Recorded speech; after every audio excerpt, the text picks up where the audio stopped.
So a couple nights ago, I ended up in a really scary situation when I was out with my boyfriend. Basically, there was a woman at this event. This was a concert, but it was one of those concerts where people bring their kids, which I'm not a huge fan of because there is so much drinking going on. But at this event, there was a lot of kids. And I was stone cold sober. I was not drinking. And my boyfriend was sober as well. And there was a single mom there with her daughter. And they're just walking around, enjoying the music, enjoying the food.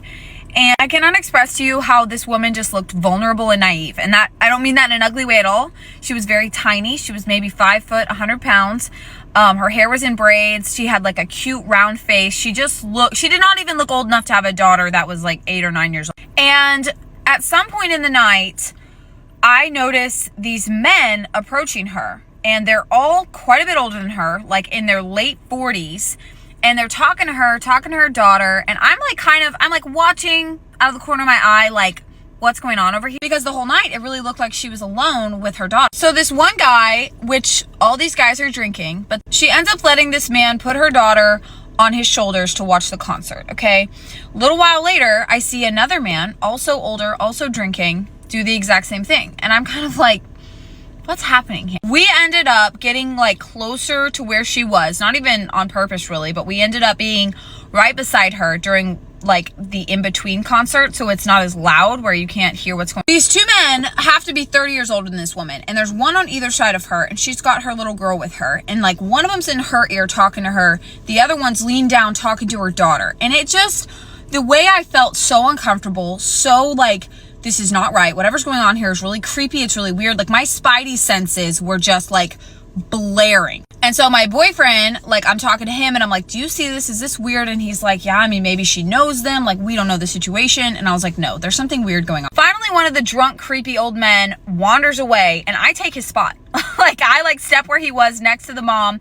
My boyfriend's right behind me and I just stand there. The other guy I can hear is like talking his friend up and he's like, yeah, he's a great guy, like such a good guy. Finally, he shuts the fuck up and I lean down to the girl and I'm like, hey, I just have a question. Like, do you know these men? Like, are you here with them? Are they your friends? And she looks at me with wide eyes and she's like, no, I don't know them. And like, they won't leave us alone. I'm like, do you want me to punch him in the face? Like, I will literally tell them to fuck off and get lost. And she's like, I just don't want to cause a scene. I don't want to cause a problem. Like, I'm just here to enjoy the concert with my dog. So my boyfriend, of course, is like, we will tell them to like leave you the fuck alone. He's like, I'll literally make them leave right now. Right around this time, the drunk idiot wanders back and he kind of like notices that I took his spot and he's like, what the hell? He leans down to the little girl and he says, do you want to get on my shoulders again? I'm sorry, gonna have to do part 2.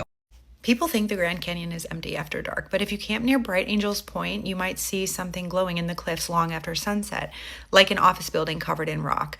And in fact, these lights are so common that some locals in northern Arizona have a name for this story. It's called the Canyon's Pulse. And we got a story from a listener who camped there. But before I get into that, it's important to note that these stories started back in the 1950s when a group of park rangers reported seeing a column of white fire rising from the Grand Canyon floor. Mysteriously, the ranger logs from that week have disappeared. This story came from Meredith, and she says last spring she and 2 friends were camping on the north rim of the Grand Canyon near Bright Angel Point. She said that part of the park is closed for a lot of the year, but they were camping in May, partially because they wanted to go before all the crowd showed up. And where they were camping was just outside of the official boundary of the park. It was down an old Forest Service road just off of Point Sublime Trail. Now, Meredith said they didn't have any service where they were camping at, and once the sun went down, it was total darkness, total silence. They went to bed early. She woke up around midnight needing to pee, and so she went off to the bathroom. That's when she noticed a faint blue light coming from deep within the canyon. She thought at first maybe it was a headlamp, but this was coming from deep below the rim, way past any campsite, way past any trail. She quickly rules out that it's a headlight or a flashlight because it pulsed 3 short bursts and then it went dark. She could not for the life of her figure out what it was. So she woke up her friends, they went to the edge of the rim again and they were looking for this light, and that's when it reappeared. But this time there were more of them. The original light lit up and then there was another one to the east, but she said this must have been miles from the original light. They all stood at the edge watching and they see a third light come on, and they're all pulsing and blinking in different patterns and different rhythms, and it almost seems like they're sending signals to each other. And that's when she said something happened that she still can't really explain, but her friends saw it too. The whole canyon, for a split second, lit up as if from within. She said, I swear to you, it looked like there were actual windows glowing behind the rock face like an office building lit up at night. She said you could even make out the pattern, square shapes of light stacked in rows fading deep within the canyon. And then she said as suddenly as it lit up, it went dark, and that's when they heard a low mechanical hum coming from deep down below them. And at that point, they noticed a dark helicopter that swept over the rim. It was totally dark, totally unmarked, and without lights. She said they didn't even hear it until it was almost right above them, but it turned into the gorge and then disappeared completely from sight. When the helicopter disappeared, the 3 lights that they saw originally also went out completely. The next day, they went over to the overlook at Bright Angel Point, and they were looking for any signs of campsites or anything from down below that could have explained what they experienced the night before, but they couldn't find anything. And they actually ended up telling a ranger what they saw, and he said, oh, those were probably just survey drones. So Meredith said she asked him, like, what kind of survey drone can make the inside of a canyon look like an office building, and he didn't answer. They stayed one more night, but didn't notice anything strange. So they camped 2 nights, and then the following morning, they left and were driving toward Jacob Lake, and they were going to grab some breakfast. They ended up stopping at a diner that she said looked like it had been there forever, and their server was this older woman with her hair pulled tight into a gray bun. She was pleasant, she was polite, she was making conversation with them, and so they told her about the black helicopter and the lights they saw in the canyon. But this woman didn't even bat an eye. She's like, oh, you saw them, huh? And they're like, we saw them. What do you mean? She's like, yeah, y'all aren't the first people this month to see them. We call that the canyon's pulse. And then she leans in and she's like, back when I started here, the rangers used to come in here and they would talk about these pulsing lights and nobody knew what they were. Not even the rangers. They would show up, they would pulse, a black helicopter would fly down, and then they would all go out. Meredith and her friends press her for a more concrete answer, but she said she doesn't really know much. And she said, some people say they're survey drones, and that makes sense, sure. Other people think it's related to the Cold War experiments they were doing at Camp Navajo. She tells them that they'll never admit to anything, though. But then she says, I think that it's the canyon itself. I think the canyon watches people. I think it's alive. And then Meredith and her friends are like, why do you think that? The woman smiles and she says, yeah, when I was young, I was hiking with my brother, and I swear the whole canyon lit up like a city. There were lights coming from everywhere. And I just felt like the canyon wanted to be seen. I can't explain it further than that. It's just a feeling that I... And so Meredith's like, well, has anyone else around here seen it? Or what do they think? And this old woman's just like, nobody around here thinks anything. Everybody around here knows.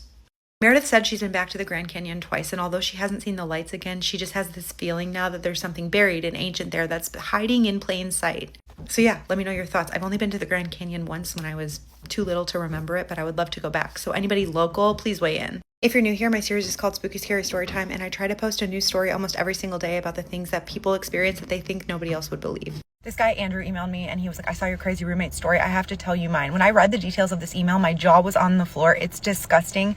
You cannot make this stuff up. 5 or 6 years ago, Andrew moves out of his parents' house. He's getting his first apartment. He meets a guy on Craigslist and they move in together. He said he really needed to move out at that point in his life because he's one of 7 children. Money was tight, space was tight. So like he had no other options. So Mark is his Craigslist roommate. Mark is off the bat really quiet, really awkward, really shy. They actually don't end up talking much, but like it's not a bad roommate situation. Like Mark's pretty respectful. They greet each other when they pass each other, but like don't really have a friendship or a relationship. Andrew's living there for 5 months with no problems when things start to get weird. One night, Andrew's getting home and he gets a text from Mark saying that Mark is going to be out of the apartment tonight. So he doesn't think anything of it. He doesn't respond, leaves him on read, and he goes into his room, turns on his PC, puts on his headphones and starts playing video games. He's playing games for like an hour when he feels somebody touch his shoulder, and he jumps and turns around because he doesn't expect anyone to be there, and Mark's standing there. So Andrew jumps and he turns around and he's like, I'm sorry, like I didn't think you were going to be home tonight. You just scared me. And Mark's just like, why would I not be at home? I'm always home at night. And Andrew's like, well, you texted me that you weren't going to be here. And Mark's like, I don't know what you're talking about. So Andrew doesn't think anything of it because he thinks he just like read the text in a weird way, or maybe it was written in a weird way. And Mark goes to bed. And then an hour later, Andrew goes to bed. While he's asleep, he wakes up to the sound of something shattering in the kitchen. So he runs out. He thought that maybe Mark just broke a dish or something, but he sees Mark sitting on the floor in the kitchen, self-harming with pieces of a plate. So he starts screaming at Mark. He's like, what are you doing? And Mark just looks at him very calmly and he's like, what does it look like? Andrew's like freaking out. So he turns all the lights on. He's like trying to talk him out of it. Mark puts the plate down and basically just says like, I don't want to talk about it. Then he gets really mad at Andrew and he's like, you know what? Next time I'm just going to use a knife since all you care about is your dishes anyway. He gets up, he storms past Andrew, goes to his room and like slams the door. Andrew decided to text him to be like, are you okay? Like, do you want to talk anymore? And Mark just responds, yeah, like YEA, yeah. Andrew could barely sleep. The whole thing was extremely disturbing to him because Mark had never been rude, never been weird, never been aggressive. So he's just like totally out of pocket with what to do. He tries to talk to Mark again the next day and Mark is like dismissive of the whole thing and basically treats Andrew's concern like a joke. So Andrew decides that if he does anything else, he's going to call 911, but this time he's just going to respect Mark and say that he was having like a depressive or like manic episode. A week later, Andrew is studying at his desk. His door's open and he turns to look and he sees Mark standing at the doorway of his room. And his eyes are weird. They're like glazed over, not focused, but he can tell he's looking at him and his mouth's open. So Andrew's like, do you need anything? And Mark just like makes a wet smacking noise with his lips. Andrew's talking to him and he's not acknowledging anything Andrew's saying. And he just keeps making this sound, and like he's just standing there for like 15 minutes, and Andrew's like getting really freaked out and really uncomfortable naturally. So Andrew gets up and like literally pushes him out of the doorway and closes the door, and Mark's just standing there like still making the noise. And Andrew's like really disturbed, so he goes and he calls his friend, who tells him that he needs to call to get Mark evaluated for like mental health issues. And then he calls his brother, and his brother's like, no, don't do that because you're gonna lose your roommate. He's like, if he's paying rent and everything's good, just like let him be. A month goes by. Mark is still acting weird, but Andrew said like most things were like too small to mention, and he wasn't necessarily a victim. Like Mark would stay out all night. He wouldn't come out of his room. He would just act weird and erratic around the apartment. But the final straw comes one night when Andrew wakes up to use the bathroom, and he goes in the bathroom, turns on the lights, and finds Mark eating his own feces out of the toilet. Andrew freaks out naturally, screams at him, calls him a freak, and he said looking back it was really harsh, but he was just so shocked in the moment, and everything else that Mark had been doing just really made him blow up. And Mark just looks at him and tells him to grow a pair. And Mark goes back to doing what he was doing. And Andrew's so freaked out that he packs a bag and he leaves to go get a hotel that night. He calls him in the morning. He's like, I don't want to be roommates with you anymore. Like, you need to move out. And Mark starts crying on the phone. He's like begging him not to kick him out. And a few hours later, he's like, okay, I'll leave. And Andrew also ended up switching apartments because he said he just didn't feel safe anymore. A week after they break the lease and move out, he finds out that Mark has attacked someone at a train station. The person he attacked retaliated, and Mark was unalived by his wounds. There's a little more to the story. The details are very graphic, so I couldn't include them because it's TikTok. But Andrew ended his email by saying that he has actually blamed himself a few times for Mark's unaliving. And he suspects that he was acting that way because of schmugs, and that he really wishes that he had called someone sooner. Andrew will be seeing the comments, so be nice. And keep sending me your creepy, crazy, spooky story times, and I will keep posting them in this playlist. So I have polls on my Insta every day of which story you guys want to hear next, so follow me there. I wasn't even gonna tell this story, I was just gonna let it be, but I don't know if this is like paranormal, I don't know if this is just a weird situation, I don't know if this is me being a complete idiot, but maybe you guys can tell me in the comments because I'm really freaked out right now. So last night I was on my phone while I was like falling asleep, kind of like not falling asleep, but you know when you're really tired but you're still like scrolling through TikTok or like texting someone. That's what I was doing. I was texting my boyfriend as I started like getting tired, and I put my phone down next to me, like on my bed, on my mattress, and I closed my eyes for like 2 seconds, but we all know what happens. Like I ended up falling asleep. And then when I woke up this morning, I looked next to me and I was like, I did not mean to fall asleep that early. And my phone wasn't like next to me anymore, and it had fallen to like the white part right there. So I go to shut my alarm off, it ends up shutting off, but my phone screen just won't turn on. And this has happened to me before, like it's a stupid like glitch or something, but I tried to like shut it off the same way that I did last time and it just wasn't working. So I'm trying everything to get this to shut off and it just won't turn off. And in the process of trying to get it to turn off, my phone calls the police, and I had to nicely explain that I did not mean to call, and my phone's just like tweaking for no reason. My phone's been acting weird the past like 2 days. Everyone's saying it's because of the new update, but I didn't update my phone, so I don't know what it's from. It's not because my storage is full. Like, I have like 50 gigs left of free storage, so I don't understand. Anyways, it's not working. I go into my parents' room to like look for a charger. I couldn't find one, so I started walking out, but they woke up, which I didn't mean to wake them up. I felt really bad. My dad's like, what's going on? And I told him, and then he like helped me turn it back on. So when my phone turns on, I'm like, okay, this whole thing's over. I can just like go back to sleep or something. And I'm looking through my text to like text my boyfriend and be like, I fell asleep. Like, I'm an idiot. Like, I didn't even mean to fall asleep that quick because I didn't even text him goodnight or anything. I just, like, passed out. And, like, I hate when that happens. Check our texts, and there's a text from me at 1:29 a.m. exactly. Keep in mind, I fell asleep around, like, I checked the clock at, like, 12:30, and I was like, I can't believe I'm still up. Like, I'm tired, blah, blah, blah. And that's when I went to, like, rest my eyes before texting him back. And then I ended up falling asleep. Anyways, text was sent at 1:29, and it said, good morning, with a red heart. No spelling errors, no nothing. It was the right emoji. Usually when you text someone in your sleep, like, it's all gibberish. Like, you just, like, lean on the keyboard and it's, like, letters. But I don't know. It was like a perfectly typed out text. There was like spaces between each word and like emoji, and I was just like, this is weird. If anything, I'm not sending a good morning text at like 1:30 in the morning. I'm sending a good night text. Like, and for a second I was like, maybe someone like hacked into my phone, but like I don't think that can happen. I don't know. Usually if your phone's like tapped or anything, you'd know. Hopefully that didn't happen. And then I was like, okay, well maybe someone like logged into my Snapchat, but like if someone had logged into my Snap on another device, like I would have been logged out, so no. This text was sent by me, or someone that just came in my room and was on my phone, but no, that's not possible because I sleep with my door locked, and like when I woke up, my door was still locked. Also, just keep this in mind, like in order for me to like type out this text and send this text, in my sleep, would have had to roll over, grab my phone, unlock it with either my Face ID or my password, and like accurately type in my password with my eyes closed, or unless my eyes were open. That's creepy. I don't like to think about that. Like sleepwalking or like doing anything in your sleep, like with your eyes open, but you're like mentally like you're asleep. Like, no, that's the creepiest thing ever. I hate that. I think Snap was already open. And like swipe over, specifically pick his texts and like text him. And then to fully type out with no spelling errors and the right emoji.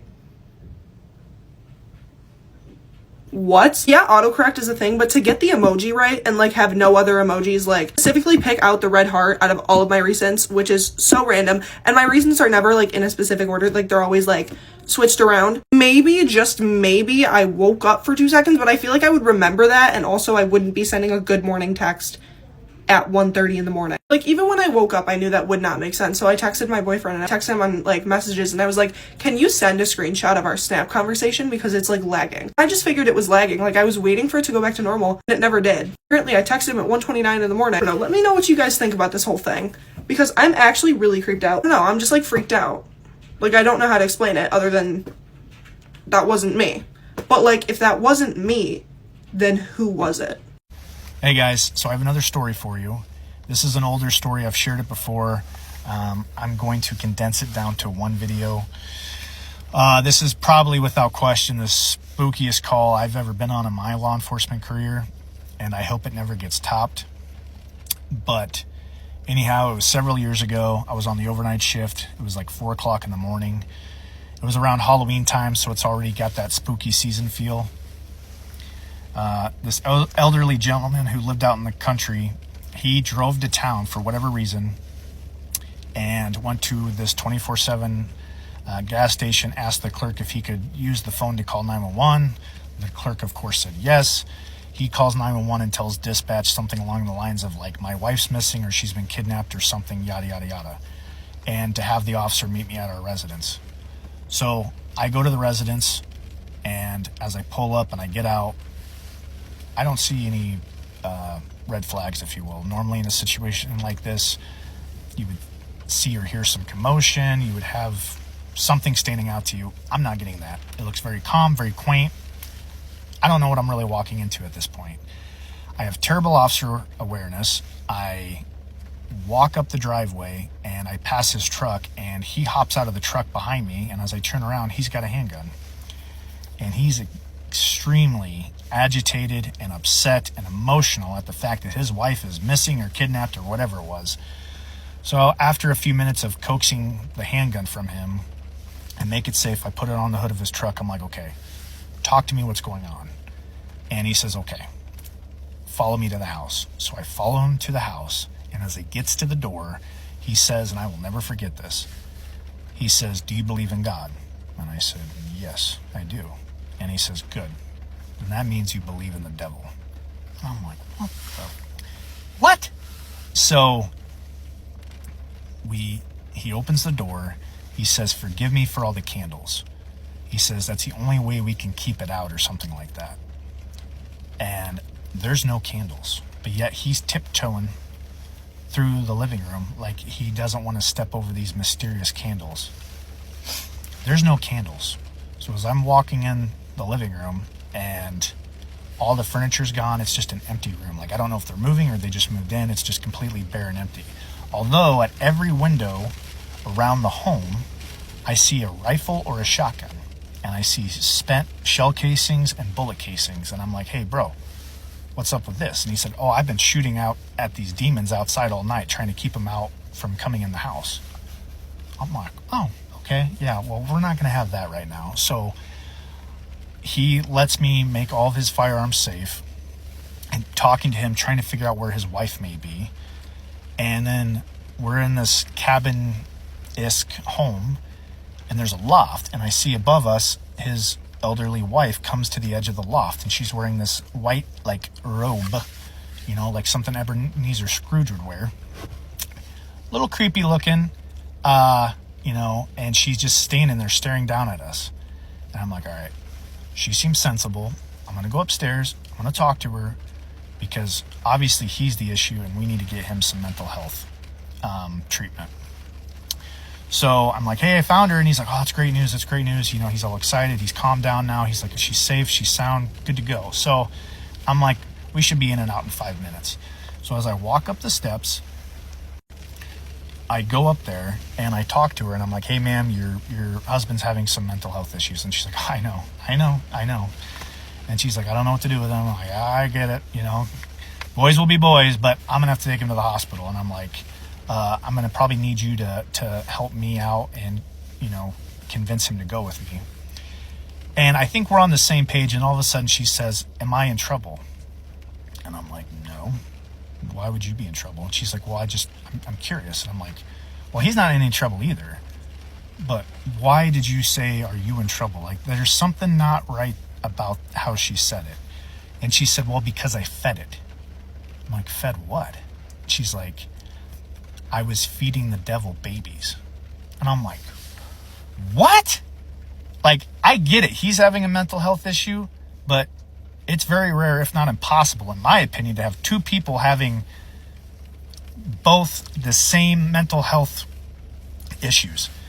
And I'm like, run that back again. And she said, I stole babies, and the only way I could keep the devil happy and away from us, because he broke into the home, was to throw them over the loft, because I'm only safe when I'm up here, elevated, and the devil's down there. I throw the babies over the loft or the balcony, and the devil feeds them. Or I feed the devil. But the problem is he won't leave me alone now. He's attached to me, and I'm like, okay, you know what? Actually, I'm going to go back down and talk to your husband. He's the more sensible one. I'm like, I'm never sleeping again.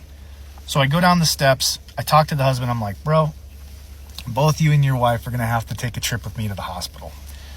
And he is now freaking out. He's trying to run outside. I don't know why. I'm trying to wheel him in. I'm like, dude, I don't want you to go out there. It's pitch black. It's the middle of the night. Like, what is it out there that you need to do? And he's like, I need to get the devil away. I need to get the devil away from my house. I'm like, what are you talking about? And he's like, the devil is throwing the babies into the fire. And I'm like, what? And he said, the demons are dancing around the fire, and the devil is in the middle, and he's throwing the babies in the fire, and it's making the fire bigger, and I have to go put out the fire. And I'm like, bro, come back to reality. There is nothing out there. I am looking, and it is pitch black out there. And he's like, oh, you messed up. He's like, you just pissed them off. They're all looking at you now. And he's like, oh, they're running over here. They're running over here. And I'm like, well, shut the shades. Like, I shut the shades, and I'm like, now I'm wigging out. And I'm like, all right, look, we need to come back to reality.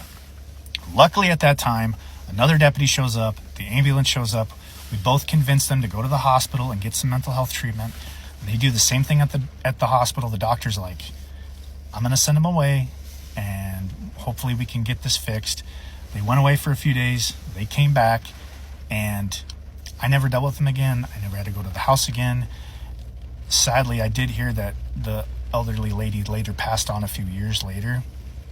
But to this day, I've never had a call where both people were suffering from the same delusion.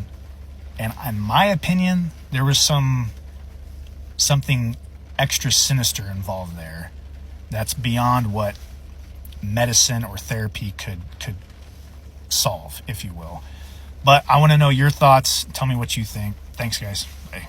I'm sorry, but why the f*** are we taking taxes out of the paychecks of 15 to 17-year-olds when they are not allowed to vote? Is that not the definition of taxation without representation? It's Appalachia Spooky Story Time, y'all, and this story is very different than my others, which is exactly why I chose it, and I want to know what you all think about it. This story comes from one of my followers named Katie. It is pretty terrifying. If you are scared easily and you're watching this at night, I would just save it and wait until the morning. Katie said she grew up in the Midwest, but when she was in 7th grade, her family moved to Western North Carolina. It was her dad, her mom, her sister, and her. Katie said that they moved into this very old farmhouse, and even though it was an older farmhouse, it was quite big. And she said that they had a lot of woods back on the property. There was some field areas where there was some farmland, things like that. But directly from her room, because she was on the second story, she had a window and she could see out into the back of the woods. Just a few feet into the woods, there was an old shed, and she could see the shed from her bedroom window. She said the shed always kind of creeped her out a little bit because it was old, it was back in the woods, and just gave her weird feelings. But she noticed almost every evening her dad would go out into the shed. Sometimes he would only be out there for a few minutes, and then sometimes he would be in this shed for like hours and had no idea what he was doing. She said occasionally she would look out her window and would see lights on in the shed, and so she knew her dad was in there. One morning she looked out her window and there was a big padlock that had been added on to the shed. She thought this was really odd, so she asked her dad about it, and her dad basically told her and her sister that he put the padlock on there to keep people from breaking in because he had some tools that were stolen out of the shed. Then as he was going to leave, he looked back at her and her sister and was like, yeah, I don't ever want you all going near that shed. They're like, why? What's up with the shed? And he was like, don't ask questions. I'm your dad. Just listen to me. I don't want you all near the shed. Here's where things get really odd though. She said one evening she saw her dad go down to the shed. That was pretty normal. She goes to bed, but in the middle of the night she wakes up because she hears her mom screaming her dad's name. She wakes up and she's like, Mom, what is going on? And she's like, I can't find your dad. He never came back from the shed. Mom was like, I'm gonna go check the shed. You girls just stay in here and I will be right back. Within just a matter of minutes, her mom comes running back through the door and calls an ambulance because she had found her husband slumped over in the shed. While they're waiting on the ambulance, all three of them run out to the shed and they're with the dad while he is just like slumped over. He is alive, but he's just not acting right. The ambulance gets there and they say only one person can ride in the ambulance with the dad. So the wife went and she told the daughters just to wait at the house and to take the day off school. Guys, this is so weird. After they leave to go to the hospital, the two girls stay and they're like looking in the shed and there's nothing in there. You know how she said she always saw a light on in the shed? There was no electricity in the shed. There was no lanterns, no electricity. It said hanging on the walls, there was like bird feathers and some rabbit feet. And there was like a small work desk with a few carving knives and a notebook. She said when she opened up the notebook, she saw her father's handwriting in there, but then on other pages, the handwriting was completely different. And it was all just like mumbled jargon that she couldn't understand. And then written in the floorboards were like carvings of different symbols. Some of them looked very fresh. Some of them looked super, super old. Her and her sister were super freaked out, felt very unsettled, and just went back into the house. Her dad was eventually discharged from the hospital and was diagnosed with having a stroke. So he came home, he had to walk with a cane, but ultimately was okay. She told her mom about what she found in the shed, so the mom confronted the dad. Apparently the dad just wouldn't talk about it. He just shut down, would not talk about what was in the shed. She said she started to hear her parents fighting a lot, like late at night. The one thing that her dad was always adamant about was that he wanted to continue to go down to the shed, even with his cane, even with like his disability from having the stroke. He was like adamant in the evenings that he still wanted to go out to the shed. And that was the main source of arguments from her parents. Okay, but then it gets even more bizarre. Eventually, months and months and months later, her dad got pneumonia. He was already declining from his stroke. He ended up passing away. After her dad's passing, Katie, her mom, and her sister ended up moving to a smaller home in the city, but she always wondered about that shed, like she couldn't stop thinking about it. Katie and her sister decided to do some research on the home. Turns out this home had had multiple owners over the last 20 years. Like almost every year, the house was put up for sale and bought by someone else. She tried to contact a couple of the previous owners just to like get more information about why they sold the home, anything odd that happened, whatever. And nobody would talk to her. Everyone, as soon as she started asking, just shut down and refused to speak to her. Except for one woman who said that her husband had also suffered a stroke in the shed. She said to this day she has not returned to the property. She does not intend to, but she knows that there is something evil inside of that shed. What do you all think happened here? Let me know what you think in the comments, and if you want more spooky stories, then just follow along. Not to be dramatic, but if I dropped dead tomorrow and woke up in hell, it would probably take me 2 to 3 full days to realize that I was not just in another HR-backed team building workshop with my coworkers. Get ready with me while I tell you something very scary I went through. Correction, that I went through. Okay, so this story took place in 2016. My parents, they clean offices, and me and my brother, we used to go help them at the time. So it's basically like they go at night when nobody's in the buildings to clean the offices. So I don't want to say exactly where this was, but this building was pretty big. It was a 2-story building, and we would usually separate. So it would be my mom and dad, and then me and my brother. So there was this one specific time where there were some construction workers, and they had to go at night too, so nobody's at the building. So me and my brother, we were in an office, and sometimes the bucket where we throw the trash in gets really full. So I would tell my brother, can you go throw the trash, so I could start taking more trash out because it didn't fit anymore. So I noticed my brother was taking a little longer than he should have, and I was like, okay, let me just leave. So I was like, oh, let me just leave. I'm already done with this office, so let me see where he's at. So this is where it gets really freaking creepy. By the time I get to the hallway, my mom and dad and my brother are there. And my brother is telling them that he ran into a construction worker. My brother starts telling my dad how the construction worker stopped him and asked him if he's ever heard noises in the building or if he's ever seen anything. My brother then tells him, yeah, we do hear things sometimes, but we just like ignore it, or we just don't pay much attention to it. Although there were times we did hear things and we got scared. Well, the construction worker starts telling my brother that they're not coming at night anymore. They're getting their stuff and leaving because they saw a little boy.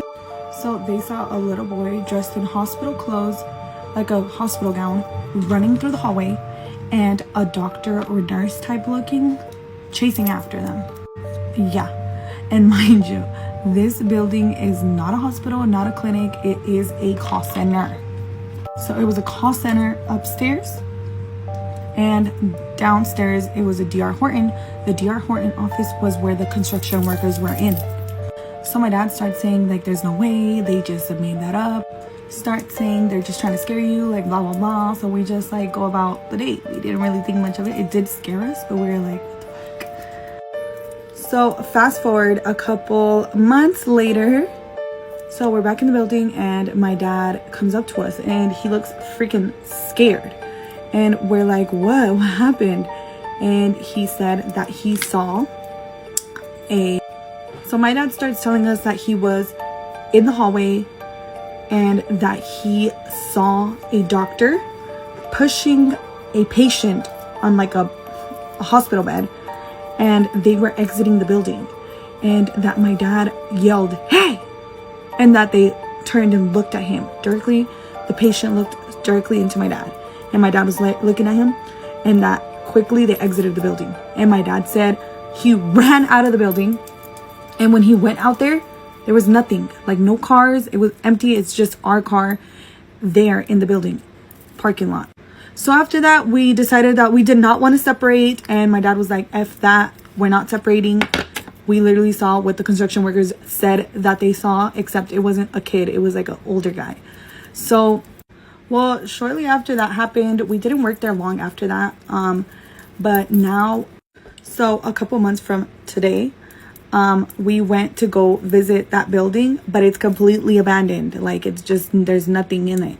So I'm just like, what? But yeah, let me know if you guys believe in ghosts, and let me know if you guys want more scary stories, because I have a lot.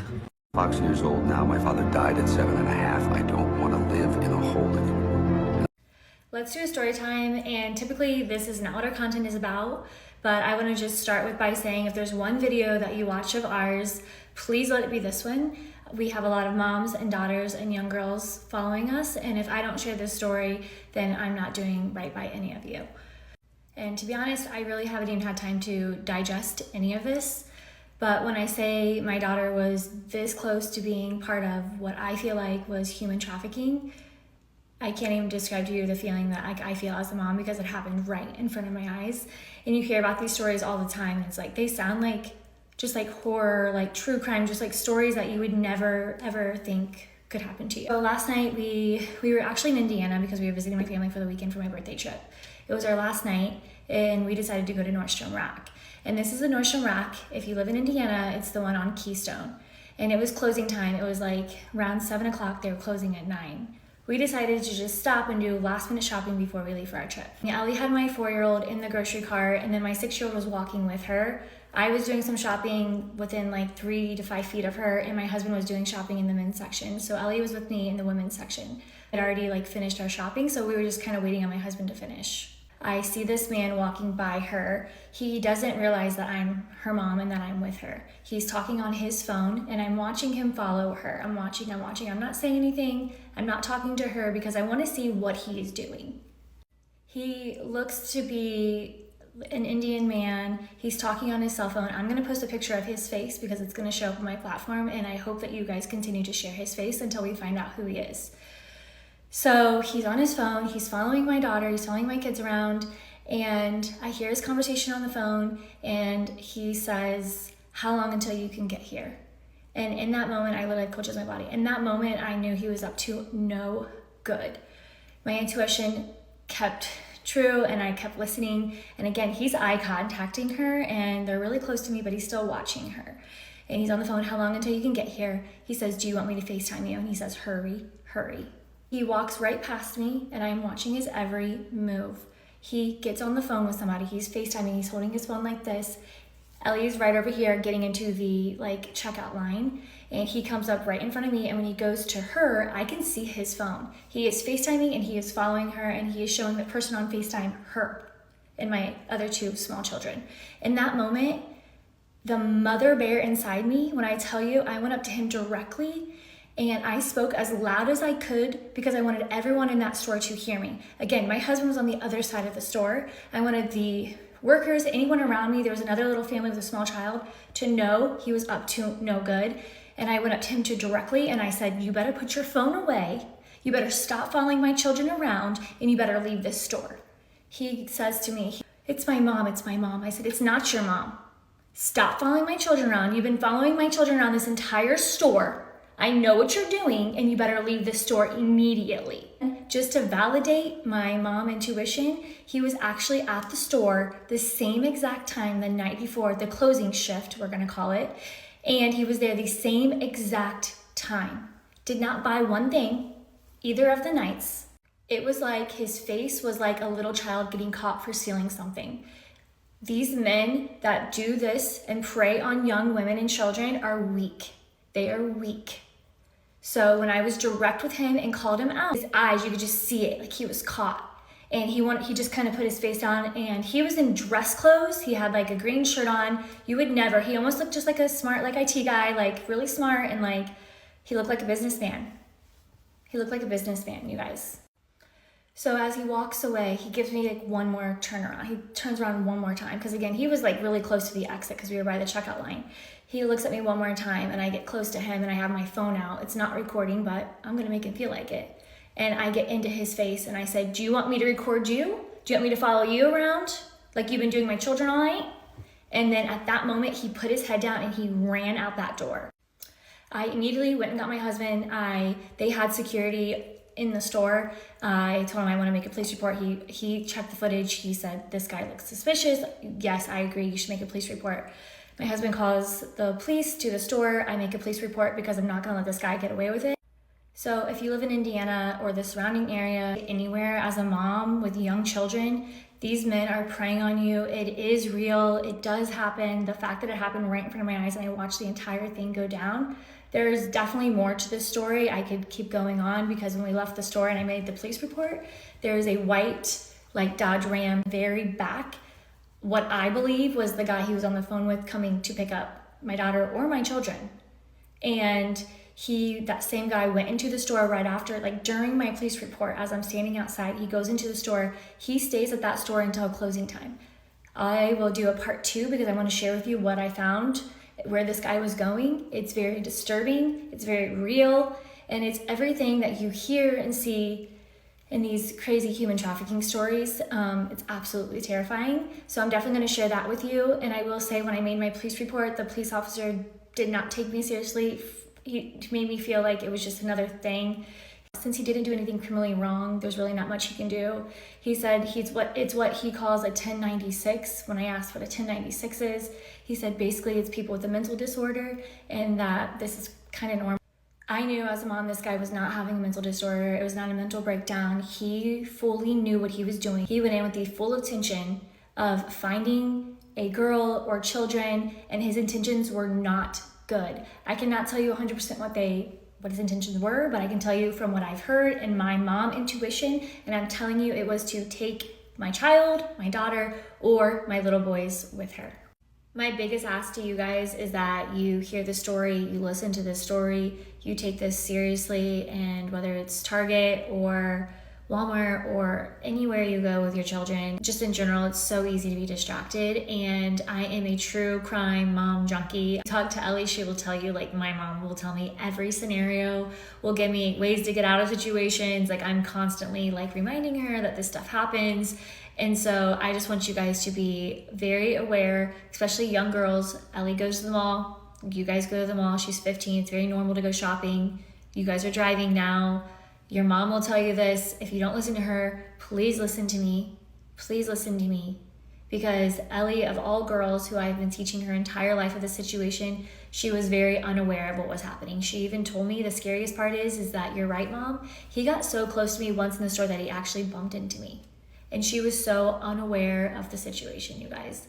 So please listen to the story, share the story, young girls, moms, anyone with little kids, please, this is who I'm trying to reach. It is very serious, and I hope you guys share the story, and I'm going to be tagging IMPD, which is the Indianapolis Police Department, so they start taking this more seriously and they actually look into this.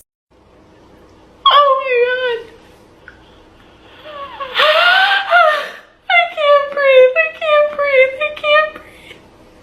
This is a story time of the haunted house I grew up in and what made me get into the paranormal.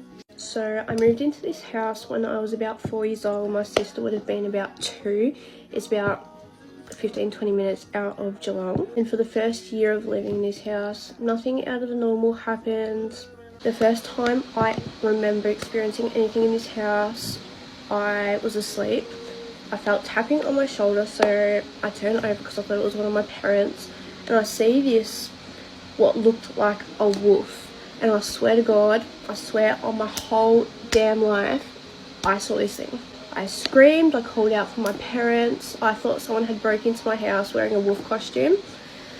Little did I know, this thing was really there, but it wasn't human. From then, I would not sleep in my room. I would refuse to sleep without either one of my parents. So me and my dad often used to sleep on the couch. Now down from our couch was a hallway, and at the end of that hallway we had our playroom with all of me and my sister's toys. There was a really bad smell that used to come from that room. It smelled like rotten. It was gut-wrenching. Outside of that window of our playroom we had our trampolines, so me and my sister were always out there. There was always this lady looking out the window. An old lady looking out the window watching us jump on the trampoline. Obviously I told my parents what I was seeing. They didn't believe me. When my dad and I would sleep on the couch, we would hear whispers coming from down the hallway, and this one night it was distorting the whispers. They were very loud, and I kept saying to my dad, can you hear that, can you hear that? He was like, yes, just go to sleep, forget about it. Next minute we hear smash, glass shattering. Earlier that day, we had gone for a walk with our dog, and I'd picked up a bolt off the ground. I put this bolt on the bench when we got home. This bolt had flown across the kitchen and smashed our oven door. Whilst we've all shit ourselves and we've run out the front door, we didn't come back for a few days. We stayed at our grandparents'. The day we come home from our grandparents', our smoke alarm kept going off. We ended up taking the batteries out of the smoke alarm because it was battery operated, because this thing was just going off non-stop. That thing with no batteries, no power, that thing still was going off. We didn't think much of it. We thought something was faulty. Obviously we told all of our family and friends what had been going on in this house, what we were experiencing. None of them believed us, so we said, okay, this Saturday night, come over, bring cameras, experience what we're experiencing. Of course we wanted to catch what was happening on camera. My uncle is the biggest skeptic, so he was going around the house taking photos in every room, taunting what was in these rooms. This is one of the photos he took in the office. Can you see what I'm looking at? What is that? What is that? My uncle ended up calling my dad saying, "I've caught this on camera. What is this?" We could not explain what that was. I had not seen it. No one knew what this thing was. Next Saturday night we had a 40th to go to, so we got home. Some family stayed over at our house. Obviously I didn't want to sleep on my own, but my parents didn't want to sleep with me, so I threw a tantrum. I would not sleep. I was crying, I was screaming. My parents had had enough. My dad used to smoke, so he said, "I'll go out the front for a smoke and then we'll work out what to do, like, to get me to sleep." My dad come back into my room and was like to me and my mum, "Why did you trash the house?" And we're like, "What do you mean?" He went to our family that was staying at the back of the house and was like, "Why did you trash the house?" And they were also like, "What do you mean? We've been in here the whole time. We would have passed Chloe's room if we went to the front." What my dad walked into, we can still not explain till this day.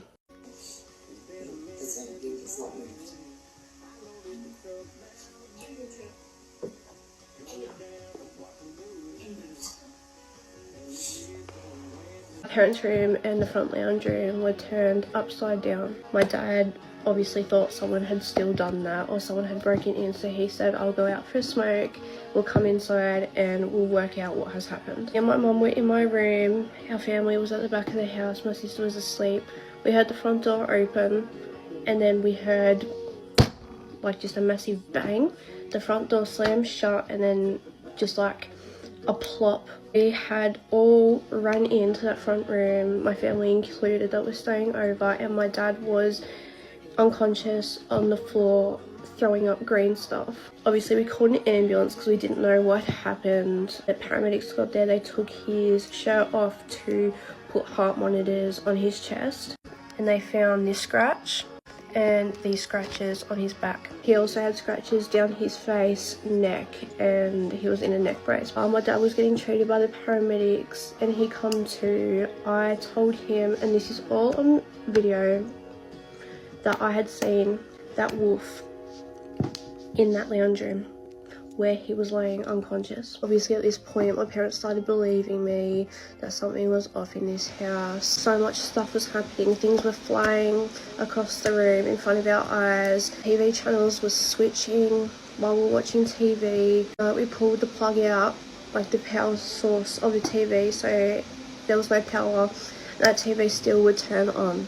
At this point, we didn't know what to do. We ended up calling a priest over to bless the house.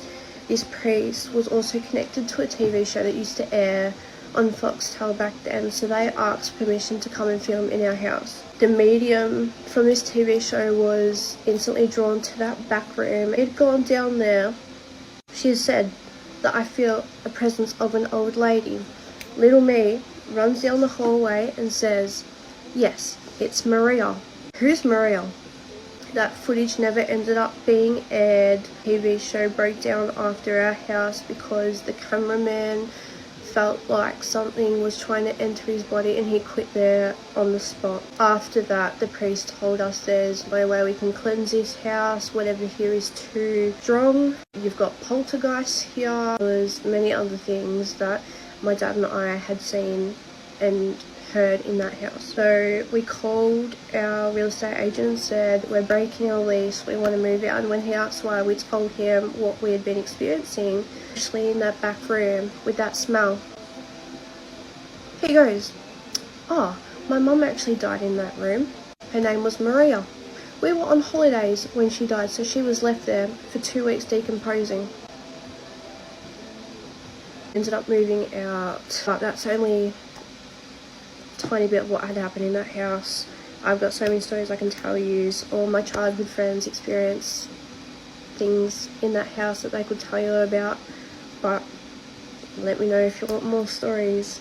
I like to play a little game at home called Refrigerator Jenga, where I try to remove something from the very back without moving any of the items cluttered in front of it. And it's fun because if I win, I get my item and I feel proud of myself. And if I lose, I spend 40 minutes cleaning up marinara and broken glass off the floor. Scary story.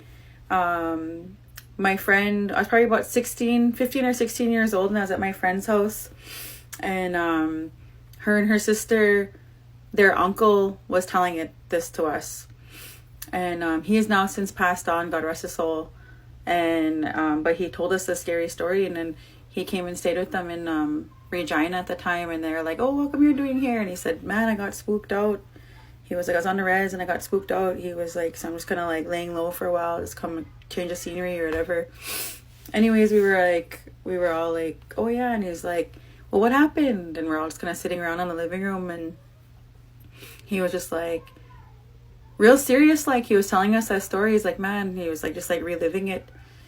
And he was like, well, he was like, I was gaming. He was like at his cousin's house, or his friend, and he was saying we were gaming, and he said it was probably like 3:30, and he was like, then I was kind of getting tired and we're done for the night.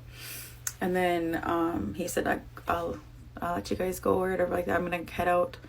And shit, it was just pure dark out too. And he was like, shit, I gotta walk home or whatever like that. So anyways, he dabbed up his cousin. He said, later, bro. And then he was like, hey, I don't know. And they just said goodbye. And then he left. And it was dark out, and he had kind of quite a ways to walk, but it was in the kind of a subdivision or like a town site. And there was light posts like between here and there. And then there was like this subdivision, and there was like this little area walkway, and then there was another subdivision, and he lived in the other one. Like he lived in the other town site. And then so he had to walk from his cousin's house all the way to like through that little walkway area and get to his house. So he said he was walking, and he said it was like he was kind of chilled, you know, a little bit, kind of scared or whatever, but he was just like, oh, whatever, you know, like that. I've done, he's walked that numerous times before, so he wasn't sweating it. So he was walking there, and he kind of heard rustling bushes behind him. And he kind of just was like, what the hell? And he just kind of like, oh, like just trying to keep his eye on the prize and keep walking to the next light. And then he heard kind of like laughing, kind of just like distantly, like kind of giggles, or like kind of just like, I don't know. To me, in my mind, it didn't seem like giggles, maybe more menacing, more like, more not like, I don't know, man, what he was saying. Like he heard giggling and like wrestling in the bushes, and they kept running. And so he just started picking up the pace, man. He's like, shit, I'm out of here, man. And so he went running, and he went running to the next light post.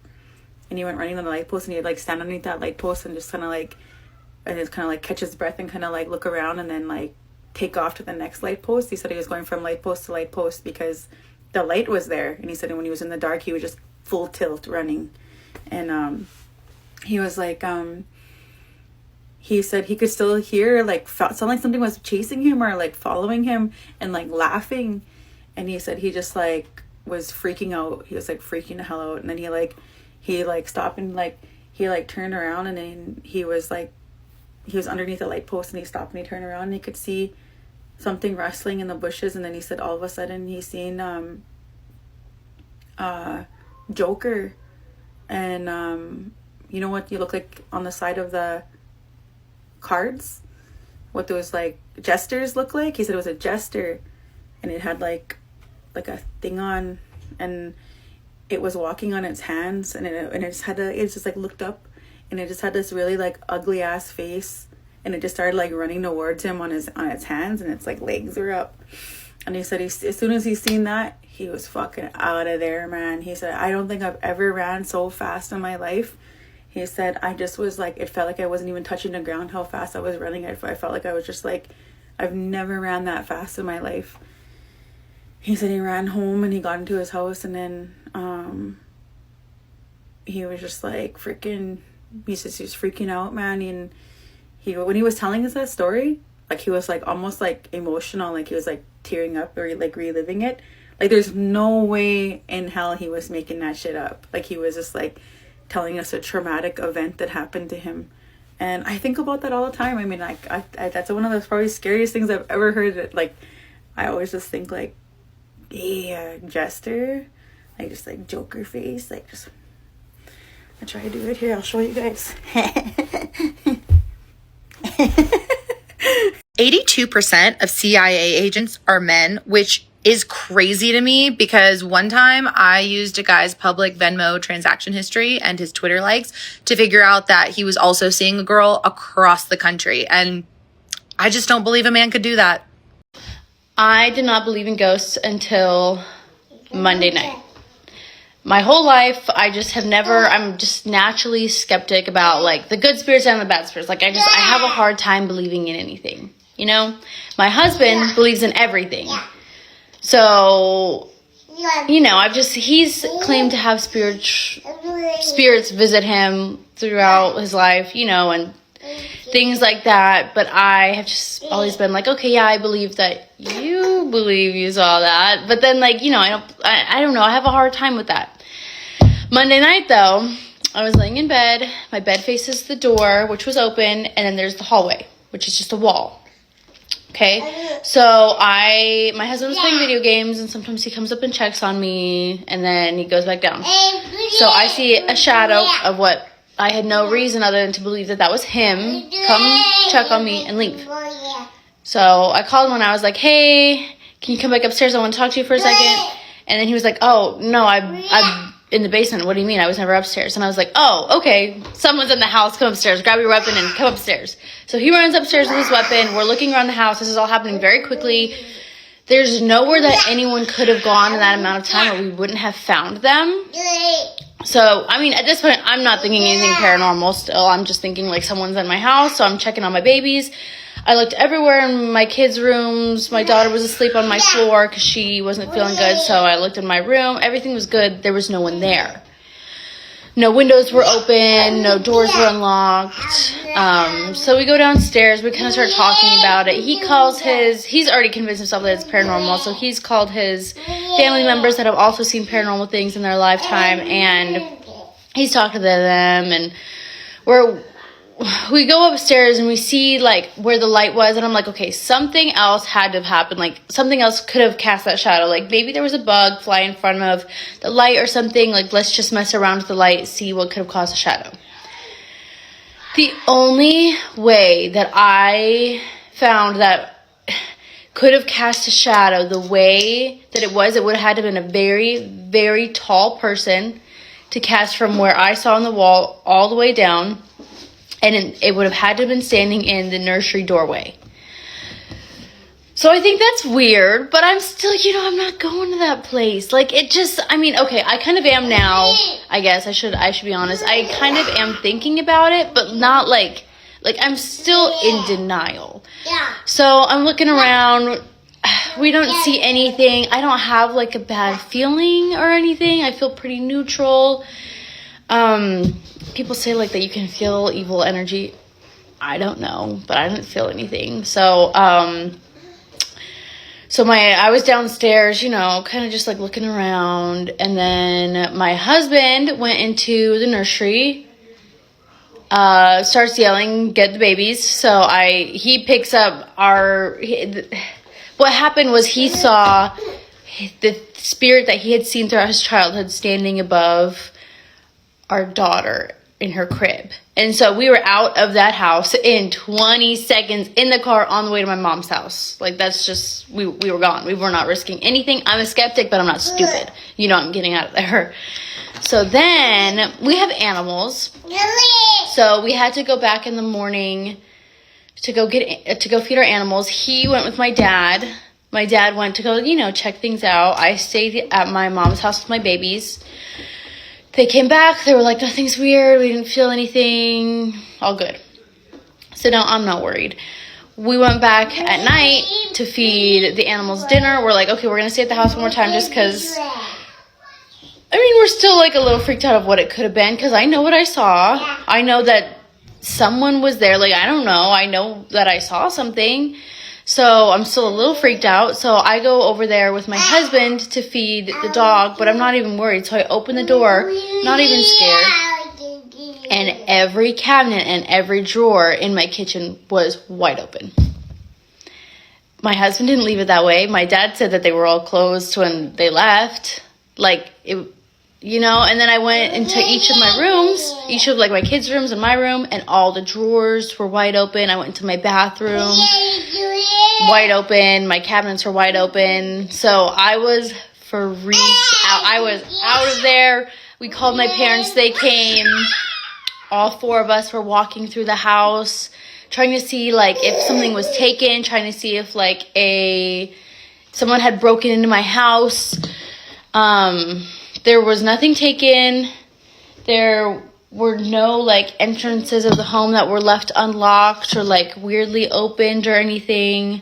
Any of the valuable stuff in my house was still there. Like, so it didn't look like someone had broken in, but I don't know. So I am feeling weird about it.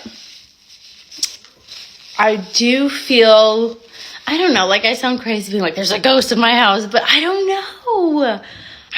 Like, I'm freaked out now. So now what I'm going to do about it is I'm going to go and I'm going to salt the outside of my house. I'm going to go give it a good sage. I'm going to get a religious leader to come bless the home, kind of say a prayer over everything, and we'll see what happens. I'll keep you guys updated. But now I have like my cameras working, and because my cameras were there, but they weren't like, I have like a blink camera, and so my notifications and like movement was off. So now I have it on, and it'll notify me if there's any movement or activity. I don't know. I feel stupid saying this, but I'm scared. I don't know how to like explain some of that. But yeah, keep you guys updated. You're quiet. Yeah. I'm trying to gauge how awkward and myself I can be in this new social situation. So I will be quiet until then. And then once I figure it out, you'll probably wish that I would go back to being quiet.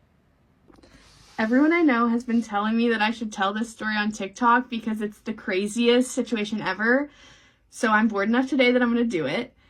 So here's the story of the scariest thing that has ever happened to me, and a lesson on why you need to take precautions when staying in a hotel, especially by yourself. So I'm in Grand Prairie, Texas for a work trip, which is a suburb of Dallas. I get to the hotel, everything's fine and normal. I get there and I do shower the first night I'm there. I sleep. I've stayed in that hotel so many times before, and then I go to work the next day. I end up getting back at like 11-ish p.m. and I decide to take another shower because I've been outside all day. I get in the shower and I look out the shower curtain, and I'm like, is that a message on the mirror? So I turn off the shower, and the steam has steamed up the mirror, and there's a message that has been put on the mirror, fingerprint smudged in there. And it said, there's a camera behind here with a little circle with explosions. And so I'm freaking out. I get out of the shower and I call one of my bosses and I'm like, hey, what should I do? And she's like, you need to leave. And so I went down to the front desk and I was like, hey girl, this is really crazy. I have a picture of this. This wasn't here last night when I showered. It's here now. The mirror says there's a camera behind here. This poor 18-year-old girl working the front desk is also freaking out because it's late at night. Keep in mind, I got in at 11 p.m. And she's like, we don't really have another room for you to go to. Our hotel is full, but you can check out. And I was like, yeah, I'll check out. And so I check out, and then it gets crazier. So I check out, and keep in mind it's late, and the only hotel that has openings is 30 minutes away. And it's in a really nice area of Texas called South Lake, Texas. So I get in my rental car and I drive to South Lake, Texas, and I check into the hotel and everything's fine and normal. So I go to my room, I sit on my hotel bed, and I'm FaceTiming my boyfriend, and then the landline phone to the hotel rings, the room. And so I was like, oh, I checked in late, maybe they need my credit card information or something. So I pick up the phone On the other end of the phone is an old man's voice, and he was like, "Hello, I've seen you in Dallas. I wanted to let you know I thought you were pretty, Grace." So he knew my name. So my heart drops to the bottom of my stomach, and the only thing I can tell my boyfriend on the phone is like, I need to go, like, I need to leave here right now, like, someone is following me, I need to go right now. So I go down to the lobby, and I'm like, I'm gonna call the police. So I call the police show up, and they're like, "Did he make a threat to you on the phone?" And I was like, "No." I hung up on him before he could tell me more, but he knew my name and where I was. And so they were like, "Well, he didn't make a threat, so there's nothing we can do. We can ask the hotel to turn over their phone records, but they don't have to." The hotel front desk man was like, "We won't show you the phone records, but we'll tell you them. Her room has received no phone calls tonight." And I'm like freaking out, crying. I'm like, obviously that's not true. Like, that's not true. That's not true. And the police were like, "There's nothing we can do." They checked all my stuff for trackers. There was no trackers on anything. I ended up, one of my bosses that same one I called, lived in Texas, so I went to stay at her apartment. But literally what? So stay safe out there. Don't be going to hotels unless you absolutely